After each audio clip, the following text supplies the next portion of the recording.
And this year is about 2 weeks growth. Try your best to get exposed to nature as much as possible.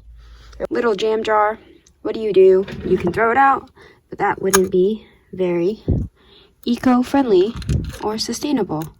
Why are these like, what happened? These are asparagus seeds. Hey guys, I've missed making these vlogs. These vlogs are the best. You're looking outside my window from my new tiny living area. See my window? Let me make a little curtain. It's kind of hard to see because I'm too zoomed in. There's a little better. That's a little better. I have like so many layers of blankets. Like 4. And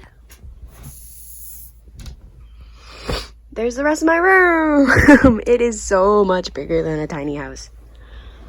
But I've been here like a month-ish now. 2 months almost. And I'm settling in. I don't have COVID. I got tested on Friday.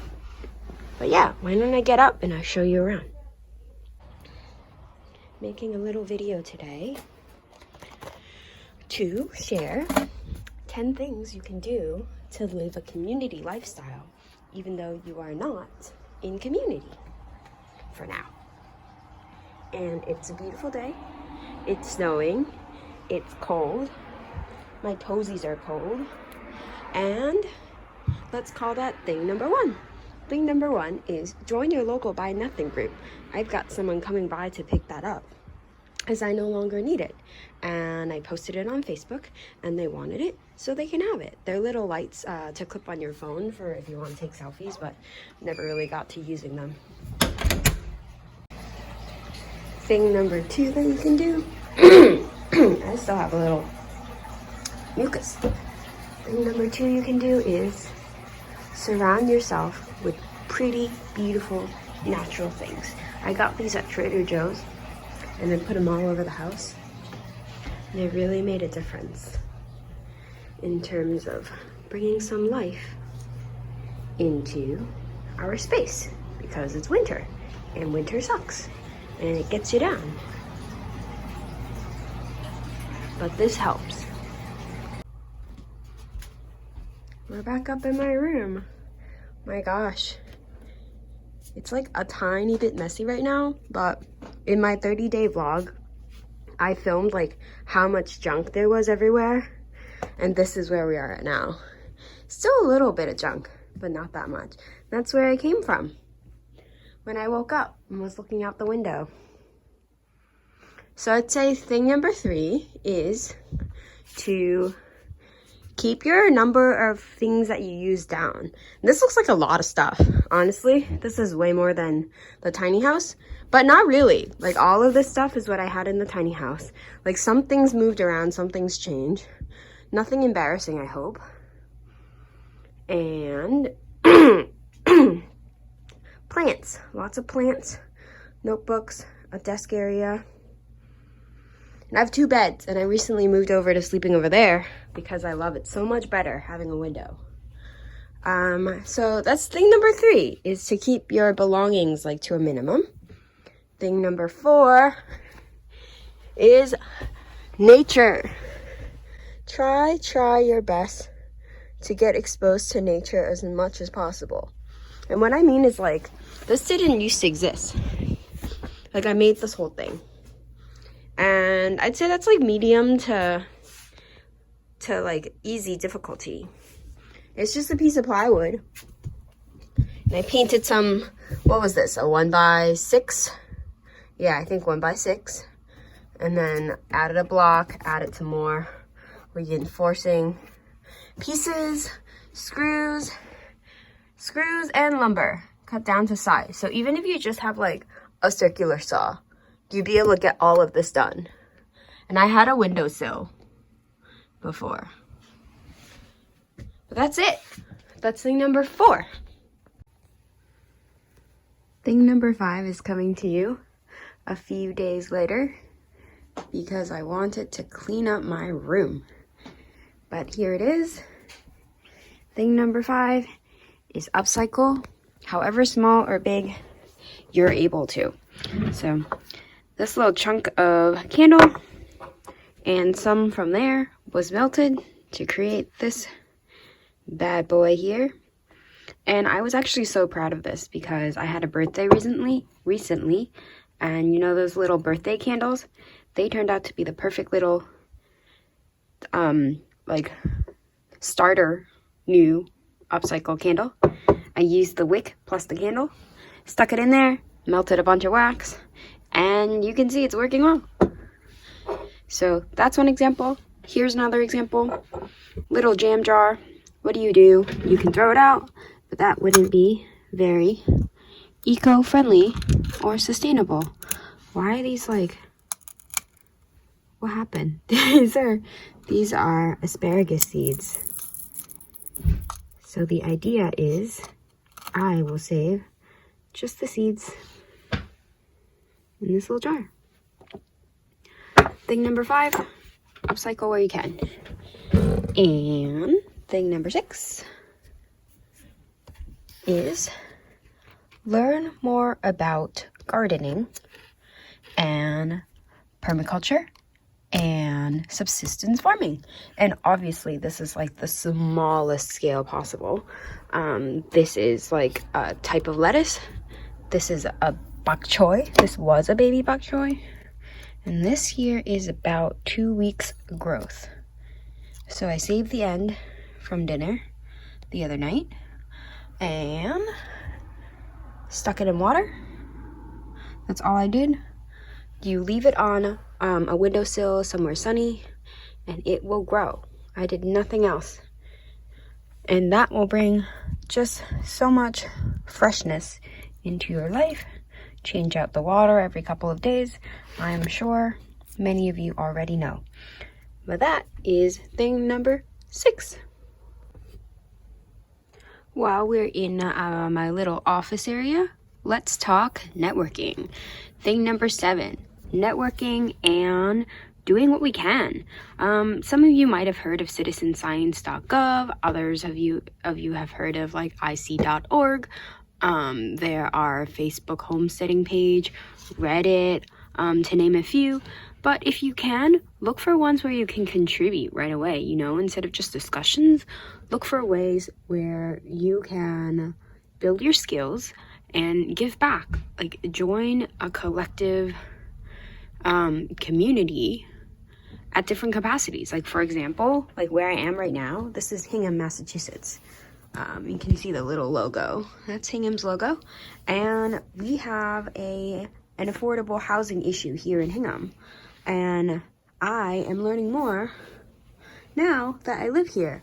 And when I am able to contribute, like, I will. But the first step is learning about it. So that's thing number 7. Thing number 8. Let me grab this little guy here. This is my tripod. And this is like a crisscross of a lot of the other ones.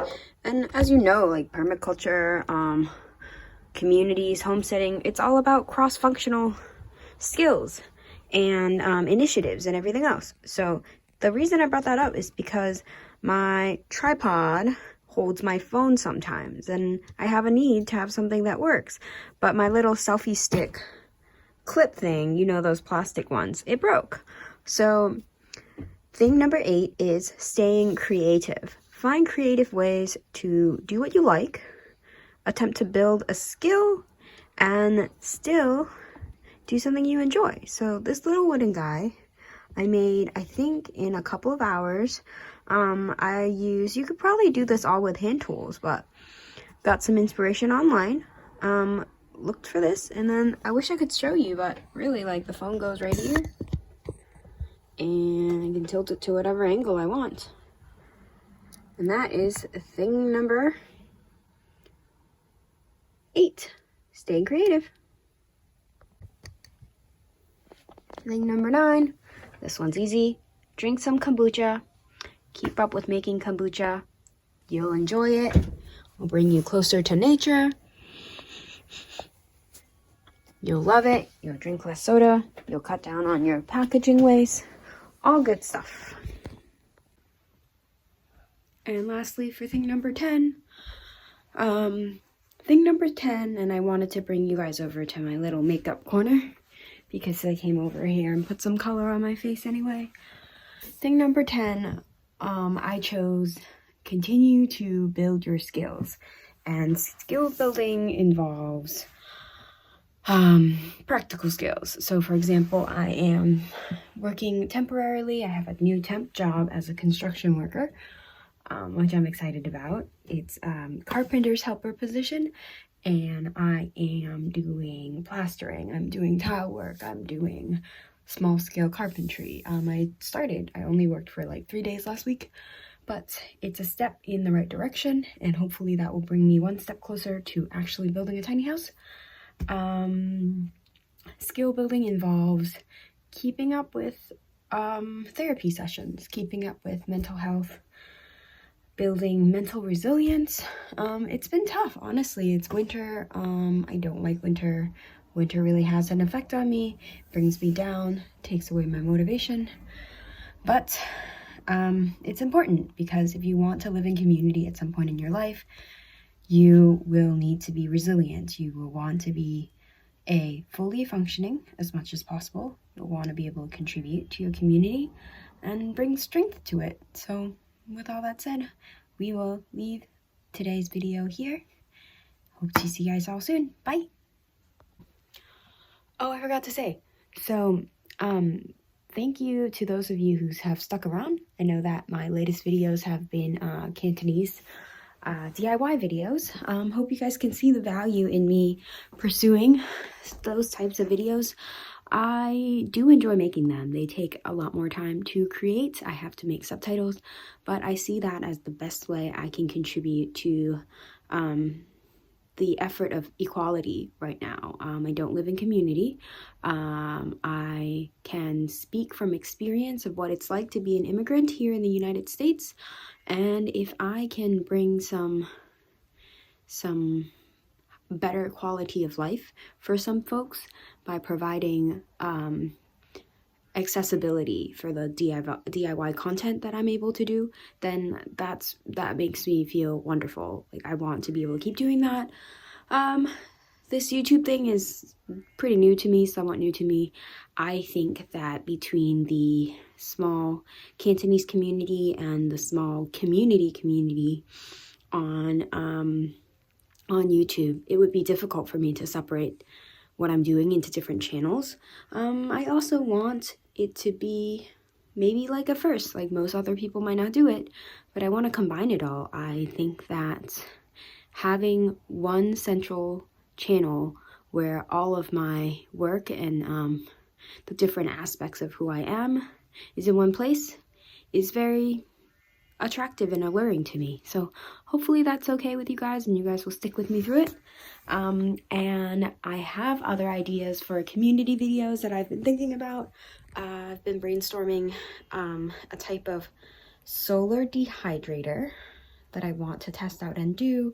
I've got an old ceiling shop light that I want to convert over to a plant grow station. A couple of other things on the docket. If there's something that in particular you would like to see, you would want me to make a video of it, I am more than happy to do it. Just send me a comment or a note or an email or a text or whatever, if you know me personally. But anyway, that is definitely it for now. Talk to you later. Bye.